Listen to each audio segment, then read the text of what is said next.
Hey everyone, here's a recap of the Midjourney Office Hours from August 2nd. David said that they have a candidate for version 6. It's better, but they want it to be more better. He said that the release process takes a lot of energy in terms of fine-tuning, and it stresses the team out with how much they have to check and validate. They're still waiting on Discord's update for in-painting, maybe within 2 weeks, so they're going to take more time for version 6 and make it a bigger difference. He said that if they did a small version 6 release now, we could get it within a week, but it would be like 50% better. David thinks that they should push it farther before releasing.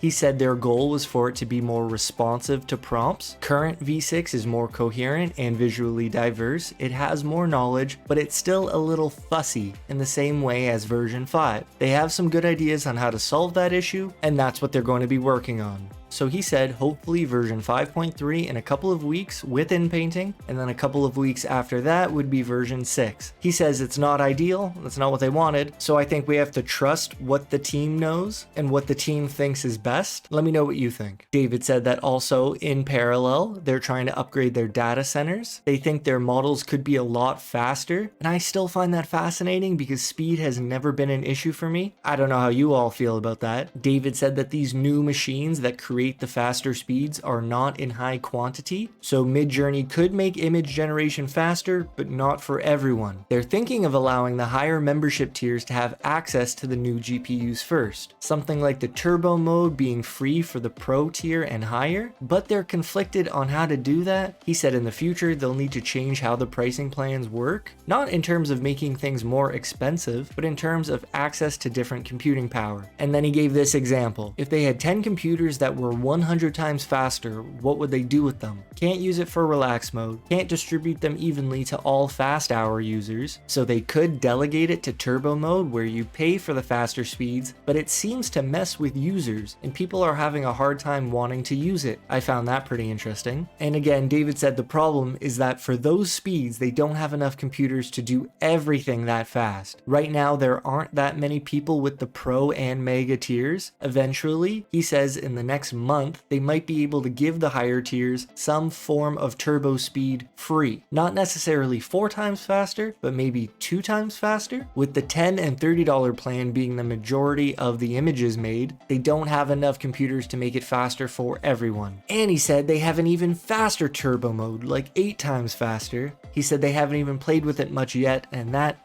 blows my mind.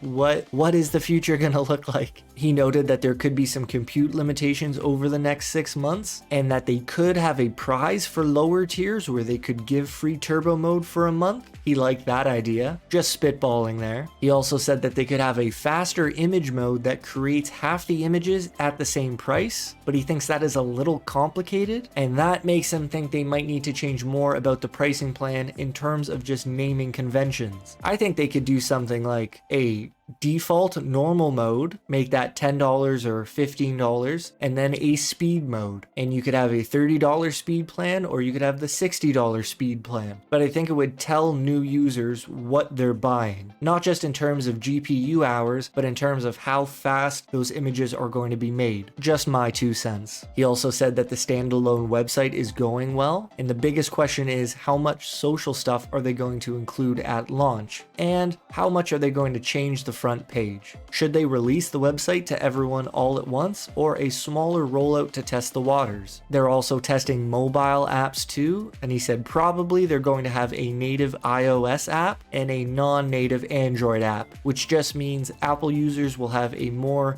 buttery smooth experience, while Android users will have a less than buttery smooth experience. I don't think it'll be bad in any way, shape, or form, just less perfect than iOS. Last little fun fact, he said about 80% of Midjourney users are men. Take that for what you will. And if you've liked the pictures in today's video, here is the prompt. It's the subject, through the lens of David Hockney, Roy Lichtenstein, and Keith Haring, comma, each element a vibrant story. I have to note that most of these were at the default S100, some at S400, and some at S1000. If you want a better view of some of my pictures, you can follow me on Instagram, Future Tech Pilot. There's a quick recap of the Midjourney Office Hours. I hope you're doing well, take care, and I'll see you next time.